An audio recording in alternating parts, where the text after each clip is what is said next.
Do you remember what the first pro project that was not purely a traditional music experience, like an album or a video or an EP? Do you remember what that first one was where you started to expand the definition of what you were doing your executive production in? Um,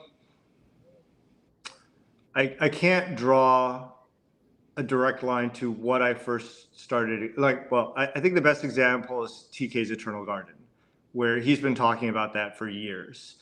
And I think at one point it was sort of positioned as a multiplayer game.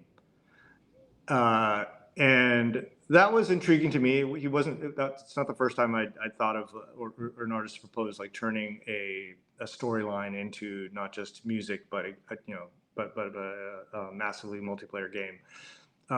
But that an independent artist was doing it as opposed to something like the Marvel comic universe or some sort of like giant existing franchise saying we're going to like multi-channel this IP across all these different domains.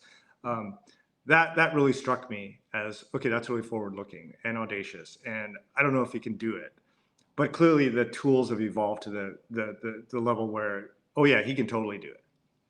Right.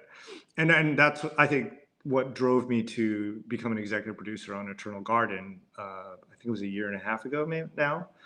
But it's clear to me like that, and also, Excelencia has been building similarly this world building across, outside of his music into a landscape of all this kind of creative output.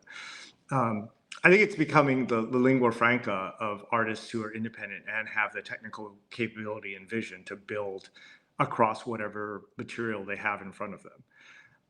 And coming back to in process for a moment, I think things on chain are important to document this sort of like broadening of context of where the art is expressed, because everything is digital, like short of events, which still you can record events that happen, and that becomes a digital record.